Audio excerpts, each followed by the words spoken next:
What if the reason they can't control you has nothing to do with strength, intelligence, or rebellion, but something far more unsettling? What if real control only works on people who don't know who they are? Carl Jung once warned that the greatest danger to the human mind is not oppression from outside, but ignorance of what lives within. And the moment you begin to see yourself clearly, something strange happens. Manipulation stops working, fear loses its grip, and power quietly shifts. Before we go deeper, if this kind of psychological and philosophical storytelling speaks to you, stories that don't shout but reveal, consider subscribing, not to join a crowd, but to continue this journey into the hidden layers of the mind. Most people believe control is external. Governments, bosses, partners, society. Jung saw it differently. He believed control begins inside the unconscious mind. You can only be controlled through what you refuse to see in yourself. The parts you deny, repress, or pretend don't exist. Jung called this the shadow. The shadow is not just evil or darkness. It is everything you were told not to be. Anger you learned to hide. Desires you felt ashamed of, confidence you suppressed to be accepted, weakness you never admitted. And here is the uncomfortable truth. Whatever remains unconscious will eventually control you from behind the scenes. Not as a voice, but as reactions, fears, and patterns you don't understand. This is why people who don't know their shadow are easy to manipulate. Insult their ego and they collapse. Threaten their image and they obey. Promise them approval and they follow. Their buttons are exposed because they never chose them consciously. They were installed. Jung believed society trains us to build a persona,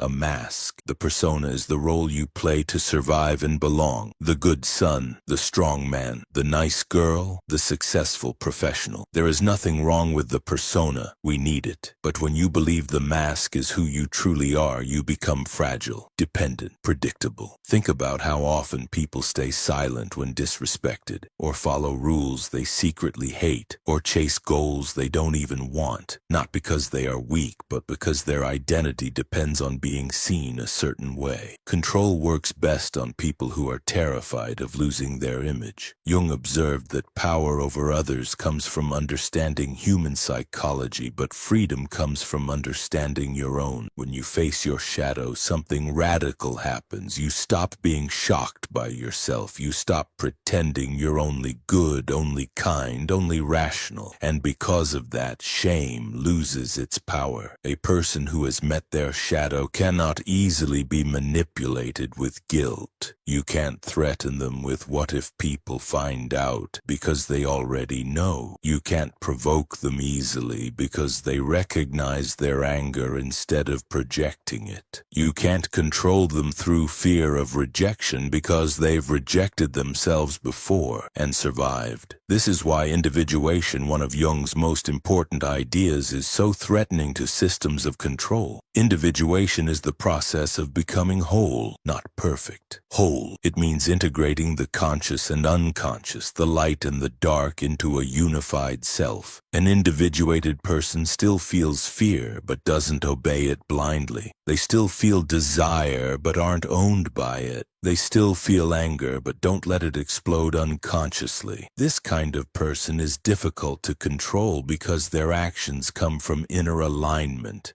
not external pressure. Look at relationships. Control often appears as emotional manipulation, silent treatment, guilt, idealization, withdrawal of affection. These tactics work best on people who are disconnected from their own needs and boundaries. Jung would say they are projecting their unmet inner world onto others, hoping someone else will complete them. But when someone has done inner work, when they've confronted loneliness, inadequacy, and fear within themselves, they stop begging others to fill the void. They choose relationships, not cling to them, and control loses its leverage. Jung also spoke deeply about archetypes, universal patterns in the human psyche. The hero, the victim, the ruler, the rebel. Many people live trapped inside one archetype without realizing it. The victim feels powerless everywhere. The hero feels responsible for everything. The ruler seeks control to avoid inner chaos. When you don't recognize the archetype driving you,